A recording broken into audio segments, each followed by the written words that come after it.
옛날 작은 마을에 사는 홍순이는 산골짜기 마을에서 가장 외롭고 고독한 존재였습니다. 그녀의 부모는 너무 일찍 세상을 떠났고 그 이후로 홍순이의 삶은 투명한 그림자처럼 마을 주변에 머물렀습니다. 그녀는 사람들 사이에 섞여 있지만 언제나 홀로 느껴졌습니다. 그녀의 유일한 위안은 재훈이라는 마을의 잘생긴 청년에 대한 몰래 품어온 오랜 사랑이었습니다. 재훈은 홍순이가 어린 시절부터 조용히 바라보던 대상이었습니다. 그의 밝은 미소, 따뜻한 말투, 그리고 사람들을 대하는 친절한 태도는 홍순이의 쓸쓸한 일상에 햇살 같은 위로가 되었습니다. 하지만 그 위로도 재훈이 다른 여자와 결혼한다는 소식을 듣는 순간 사라져버렸습니다. 재훈의 결혼 상대는 다른 마을에서 온 아름다운 처녀였고 그녀와 재훈 사이의 사랑 이야기는 마치 동화책에서 튀어나온 듯 했습니다. 그 소식을 듣던 날 홍순이의 마음은 깊은 어둠에 잠겨 버렸습니다. 그녀는 마치 모든 희망의 불빛이 한순간에 꺼진 듯 느꼈습니다. 그녀의 가슴속 깊은 곳에서부터 치솟는 절망감은 그녀를 집 밖으로 그리고 사람들이 잘 다니지 않는 깊은 산속으로 이끌었습니다. 그녀는 걷기를 멈추지 않았고 발걸음은 무거웠습니다.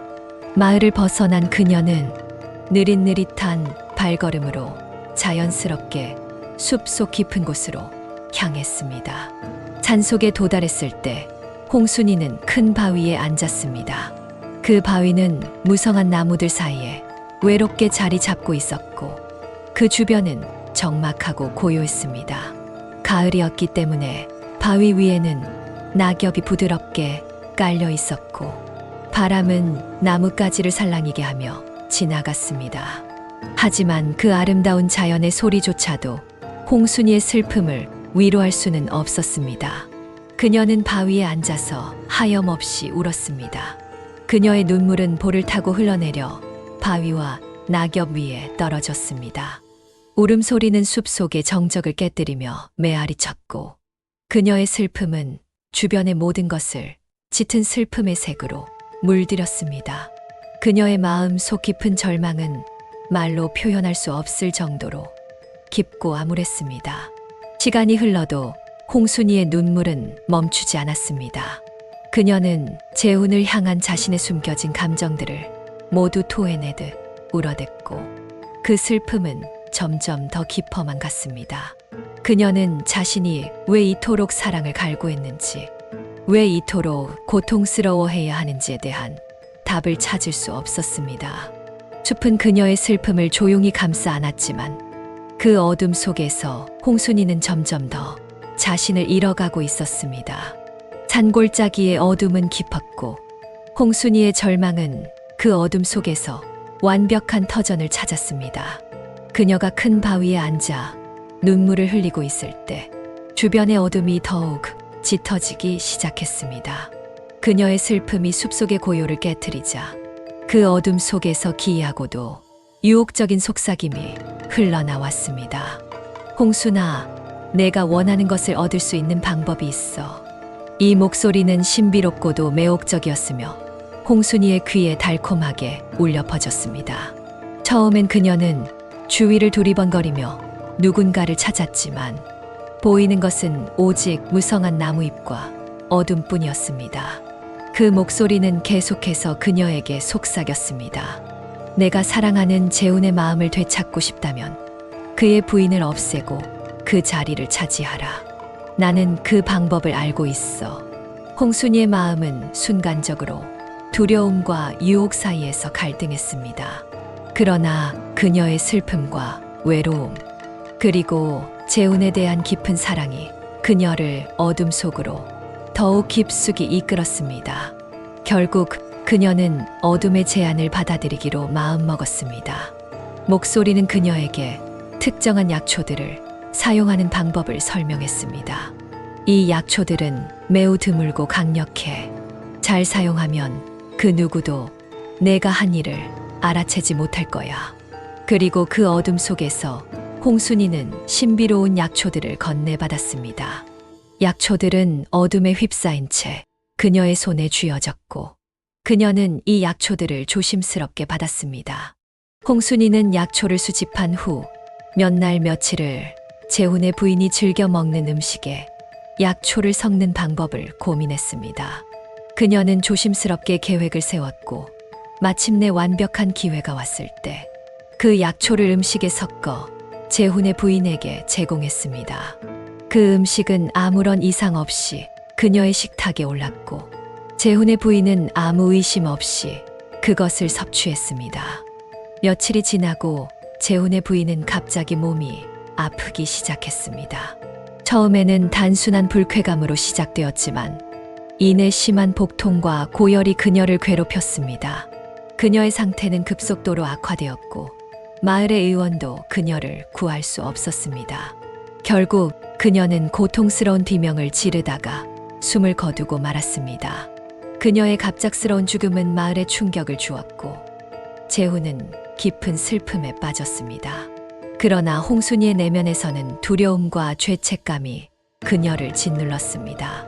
죽은 부인의 의문스러운 죽음 이후 마을은 잠시 슬픔에 잠겼지만 홍순이의 삶은 예상치 못한 방향으로 전개되었습니다. 재훈은 아내의 죽음으로 크게 상심했고 그 슬픔의 바다에서 헤어나오지 못했습니다. 이때 홍순이는 재훈을 위로하는데 자신의 모든 시간을 바쳤습니다. 그녀의 위로는 점차 재훈에게 깊은 인상을 남겼고 두 사람 사이에는 새로운 감정이 싹트기 시작했습니다. 몇 달이 지나고 홍순이와 재훈은 결혼했습니다.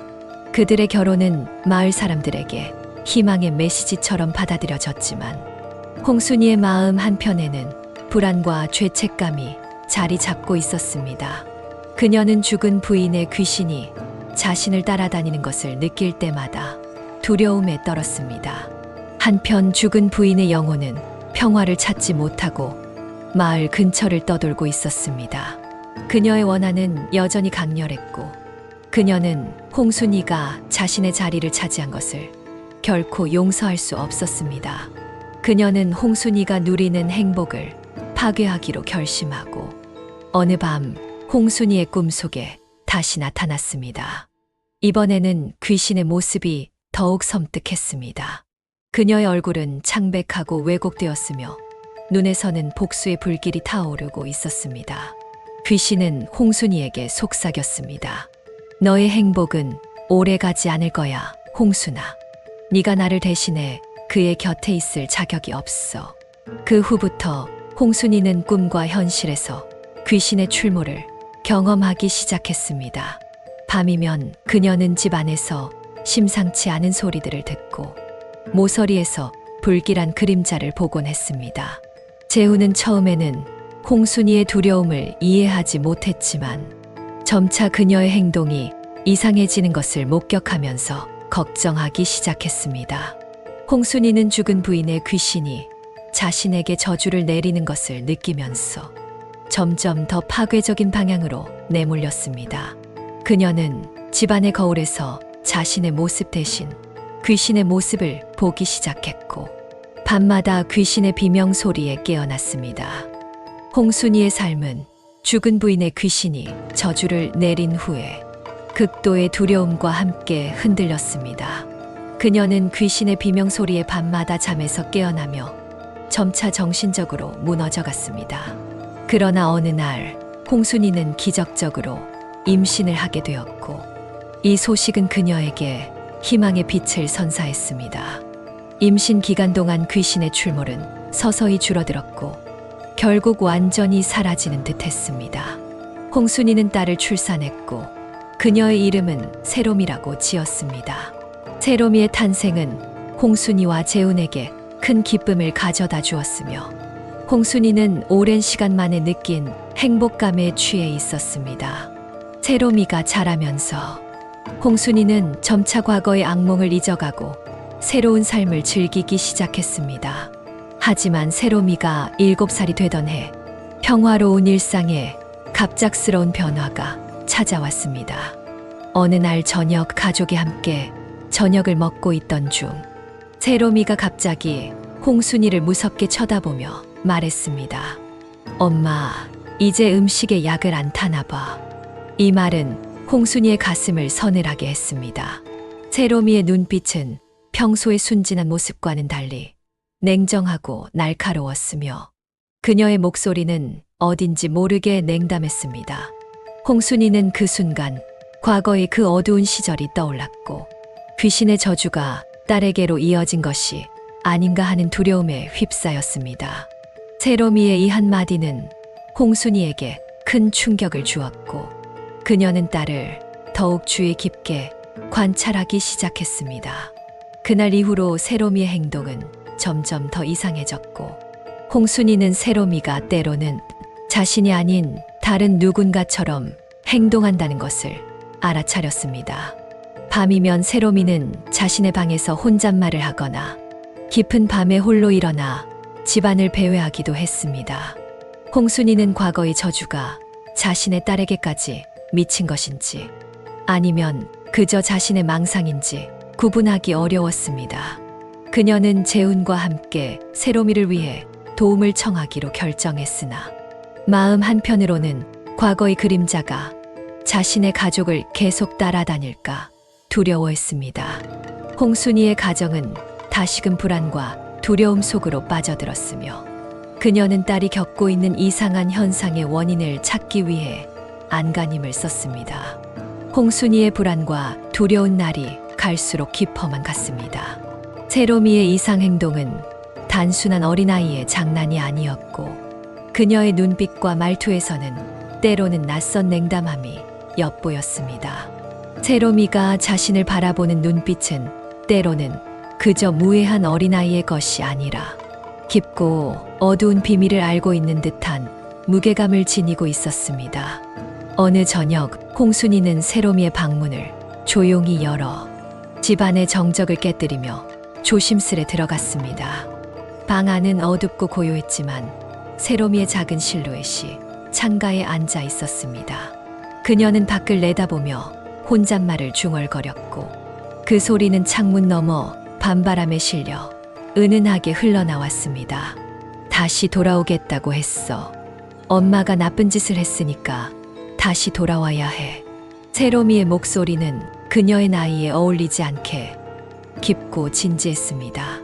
홍순이는 순간 심장이 얼어붙는 듯한 두려움을 느꼈고 그녀의 다리는 떨리기 시작했습니다.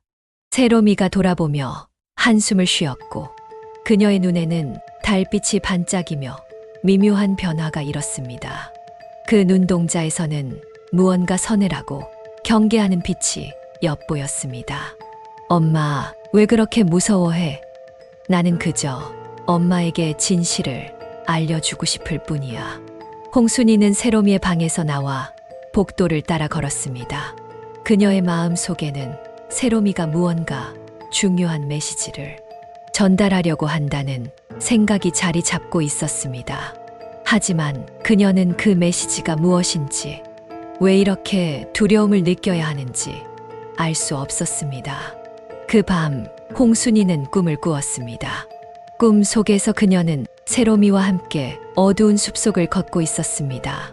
숲은 죽은 부인의 귀신이 처음 나타났던 그 숲과 똑같았고 그녀는 세롬이의 손을 꼭 잡고 있었습니다.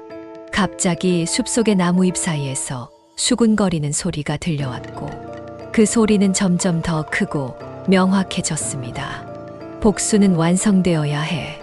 모든 것이 제자리로 돌아가야 해. 세롬이의 손이 점점 차갑고 단단해지면서 홍순이는 그녀의 손에서 차가운 냉기를 느꼈습니다. 그녀는 두려움에 떨며 뒤를 돌아보았고 그곳에는 세롬이가 아닌 죽은 부인의 귀신이 서 있었습니다. 그녀의 얼굴은 처절하고 고통스러워 보였으며 그녀의 눈에서는 무한한 슬픔과 분노가 빛나고 있었습니다. 홍순이가 뒤를 돌아본 순간 그녀의 귀에 죽은 부인의 비통한 절규가 메아리 쳤습니다. 잊지 않았어, 홍순아. 너는 결코 벗어날 수 없어. 그 목소리는 어두운 숲속에서 울려 퍼지며 어디서나 들려오는 듯 했습니다. 홍순이는 세롬이가 아닌 죽은 부인의 귀신과 손을 잡고 있는 것을 깨달았습니다. 귀신의 손은 뼈만 앙상하게 남은 듯 차갑고 딱딱했습니다. 숲은 점점 더 어두워지면서 무언가 끔찍한 것들이 나무 사이로 기어나와 그들을 둘러쌌습니다. 나무들 사이에서 휘파람 소리와 함께 음산한 바람이 불기 시작했고 홍순이는 자신의 몸이 움직이지 않는 것을 느꼈습니다. 그녀는 마치 대지에 뿌리 내린 듯 발걸음을 떼려 해도 떼지 못했습니다. 내가 저지른 일을 잊지 않았어. 귀신은 계속해서 말했습니다. 내 잘못으로 나는 이 세상을 떠돌고 있어. 그리고 이제 너와 너의 딸도 내 저주를 받을 거야.